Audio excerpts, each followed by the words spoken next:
हिंदुस्तानियों ने लगभग 250 सालों तक अंग्रेजों की गुलामी और अमानवीय जुल्मों को सहा है और अंग्रेजों के अत्याचार से लगातार लड़ते हुए न जाने कितने ही बच्चे, बूढ़े और युवाओं ने अपनी जान की कुर्बानी दी। तब कहीं जाकर हम आज आज़ाद देश में सांस ले रहे हैं और आज़ादी के 75 साल पूरे होने पर देश में अमृत महोत्सव मना सके हैं। लेकिन अंग्रेज हमेशा से ही भारत में नहीं थे, बल्कि जब वे मीलों का सफर तय करके भारत आए थे तब यहाँ पर मुगलों का राज था और अगर मुगल न चाहते तो अंग्रेज भारत में प्रवेश तक नहीं कर सकते थे, क्योंकि भारत में एक और मुगलों का शक्तिशाली साम्राज्य था तो दूसरी ओर मातृभूमि पर मर मिटने वाले मराठा भी थे। ऐसे हालात में अंग्रेजों को भी भारत में राज करने के लिए एड़ी चोटी का जोर लगाना पड़ा था। मगर धीरे धीरे अंग्रेजों ने हिंदुस्तान पर अपना वर्चस्व इतना बढ़ा लिया कि उन्होंने पूरे मुगल साम्राज्य को ही खत्म कर दिया। लेकिन इस इतिहास में सवाल ये आता है कि मुगलों के उस शक्तिशाली साम्राज्य को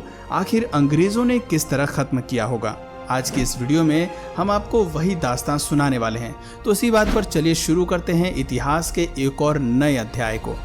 इतिहास बताता है कि 16वीं सदी के अंत में भारत इतना संपन्न था कि पूरी दुनिया में जितना उत्पादन होता था उसका लगभग 1/4 हिस्सा केवल भारत में ही उगता था और यही वजह थी कि भारत उस समय सोने की चिड़िया कहलाता था और पूरी दुनिया की नज़र इसी सोने की चिड़िया पर ही टिकी हुई थी। ऐसे में भला अंग्रेज कहाँ पीछे रहते। उस समय हिंदुस्तान में दिल्ली पर सम्राट अकबर का राज था और ऐसा माना जाता है कि अकबर अपने दौर के सबसे ज़्यादा दौलतमंद बादशाह थे। लेकिन उसी समय ब्रिटेन में भी गृह युद्ध की स्थिति बन गई थी और उस समय महारानी एलिजाबेथ प्रथम की शासनकाल में अधिकांश अर्थव्यवस्था कृषि पर ही निर्भर करती थी। अफसोस कि आपसी गृह युद्ध के चलते ब्रिटेन वैश्विक स्तर पर केवल 3 से 4% उत्पादन ही कर पा रहा था और इसी दौरान पुर्तगाल और स्पेन ब्रिटेन को पीछे छोड़कर उनके मुकाबले काफ़ी ज़्यादा तरक्की कर रहे थे। हालात इतने बिगड़ चुके थे कि ब्रिटेन के लुटेरे नाविक भी पुर्तगाल के जहाज़ों को ही लूटकर अपना काम चलाते थे,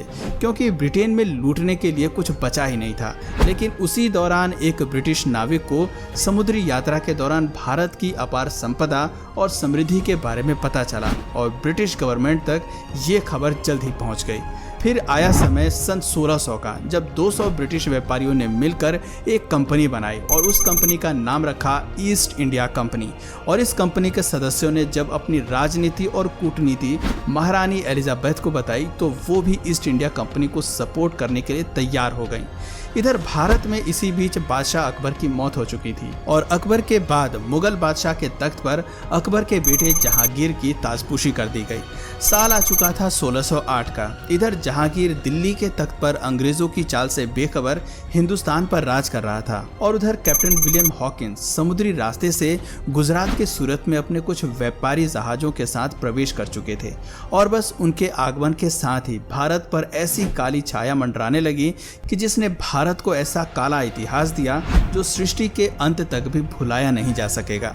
अंग्रेजों ने भारत में आते ही ईस्ट इंडिया कंपनी स्थापित करने की घोषणा कर दी और अपने इसी प्रस्ताव के साथ काफी बेशकीमती उपहारों को लेकर कैप्टन विलियम हॉकिंस अपने कुछ साथियों के साथ जहांगीर के दरबार में पहुंचे। बादशाह जहांगीर उस समय तो डच और पुर्तगालियों के दबाव के कारण इस प्रस्ताव को ठुकरा देते हैं, पर अंग्रेज भी कहाँ पीछे रहने वाले थे। वो लगातार इस व्यापारिक समझौते के साथ नई नई प्रॉफिटेबल डील्स जोड़ते हुए बार बार जहांगीर के पास जाते रहे और अंततः कुछ समय बाद ही जहांगीर ने इस प्रस्ताव पर हस्ताक्षर करके अंग्रेजों को व्यापार करने की मंजूरी दे दी। और ये मंजूरी मिलते ही अंग्रेजों ने पटना, सूरत, मुंबई और चेन्नई में अपनी फैक्ट्रियों को स्थापित करके व्यापार करना शुरू कर दिया। शुरुआत में तो इस कंपनी ने यहाँ के लोगों को रोजगार दिया और बदले में उन्हें अच्छी तनख्वाह भी दी, जिस वजह से हिंदुस्तानी ईस्ट इंडिया कंपनी से काफी प्रभावित हुए और कई हिंदुस्तानी व्यापारी भी इन फैक्ट्रियों से जुड़ गए, लेकिन ज्यादा दिनों तक नहीं। पूरे भारत में ईस्ट इंडिया कंपनी का व्यापार बढ़ता ही चला जा रहा था और अपने बढ़ते व्यापार की वजह से अंग्रेजों के मन में इतना ज़्यादा लालच बढ़ गया कि उन्होंने भारत की सत्ता पर ही कब्जा करने की योजना बना डाली और इसी उद्देश्य से 1686 में ब्रिटिशों ने मुगलों के खिलाफ जंग छेड़ दी और औरंगजेब से हुई इस जंग में मुगलों ने ब्रिटिशर्स को बुरी तरह से हरा दिया। इस हार से ब्रिटिशर्स को एक बात तो समझ में आ गई थी कि मुगलों को वो जंग लड़कर तो हरा नहीं सकते, लेकिन उन्हें भारत पर कब्जा भी करना था, जिसके लिए उन्होंने वो कूटनीति अपनाई जिसका फायदा वर्षों बाद भी आज तक भारत के धूर्त नेता उठाते हैं और राज करते हैं। और वो कूटनीति थी डिवाइड एंड रूल की, यानी आपस में फूट डालो और इन पर राज करो।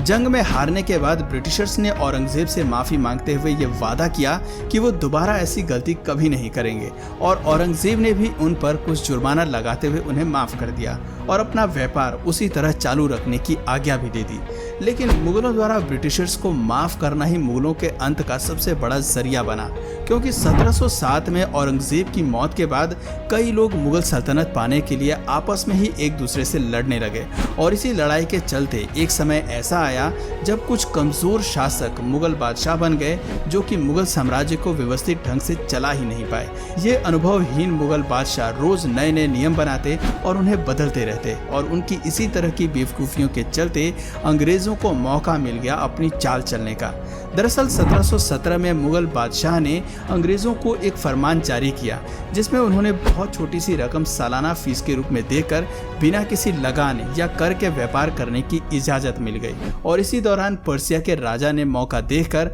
भारत पर आक्रमण बोल दिया। अब चूंकि ऐसे में मुगल शासक अपनी सत्ता के नशे में इतने खोए हुए थे कि उन्हें अचानक हुए इस आक्रमण के बारे में पता ही नहीं चला, और पर्शियन आर्मी दिल्ली तक पहुंच गई और दिल्ली की गद्दी मुगलों के हाथ से लगभग छूट ही गई थी। स्थिति को पूरी तरह बिगड़ते हुए देखकर मुगल बादशाहों ने तकरीबन 2 करोड़ रुपए, जी हाँ उस दौर में लगभग 2 करोड़ रुपए और कई बेशकीमती हीरे मोती देकर दिल्ली को बचाया। इतनी बड़ी लूट के बाद मुगल पूरी तरह से कमजोर पड़ गए और अंग्रेजों की साजिश भी उन्हें कुछ कुछ समझ में आने लगी। पर अफसोस कि अब वक्त हाथ से फिसलता जा रहा था और उनका साम्राज्य भी।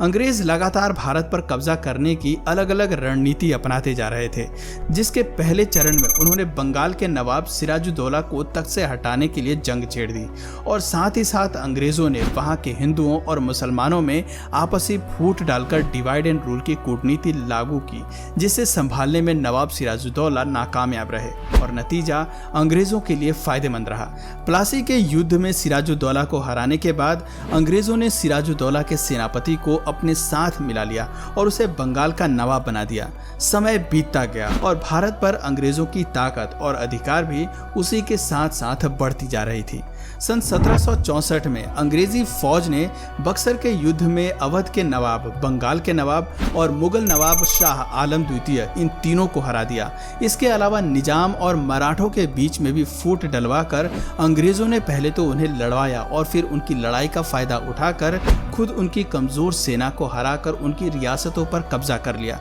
और अंग्रेजों ने अपनी इसी रणनीति और कूटनीति को अपनाते हुए 18वीं सदी तक भारत के लगभग हर एक क्षेत्र पर अपना संपूर्ण कब्जा जमा लिया, जिसके बाद उन्होंने व्यापार और अपने अधिकार क्षेत्र की अन्य कई चीजों पर अपनी मनमर्जी के टैक्स लगाकर भी काफी कमाई करी और भारत को अंदर तक लूट लिया। अंग्रेजों को अभी भारत में पूरी तरह से राज करने के लिए कुछ भारतीयों को भी अपने साथ शामिल करना था, और उन्होंने उन बड़े जमींदारों को अपने साथ मिला लिया जिनसे उन्हें आगे चलकर काफी फायदा हो सकता था। यूं तो अंग्रेजों ने भारत में कुछ बहुत अच्छे काम भी किए, जैसे कि एजुकेशन पॉलिसी लागू करना, रोड कंस्ट्रक्शन, रेलवे वगैरह लाना, जिस वजह से कई समाज सुधारक अंग्रेजों से प्रभावित हुए और उनका साथ देने लगे। मगर यही विश्वासघात की वजह थी कि 1857 की स्वतंत्रता क्रांति के दौरान कई बड़े जमींदार और समाज सुधारक अंग्रेजों के साथ हो गए थे, जिसकी वजह से आगे चलकर अंग्रेजों को भारत पर जीत हासिल करने में मदद मिली।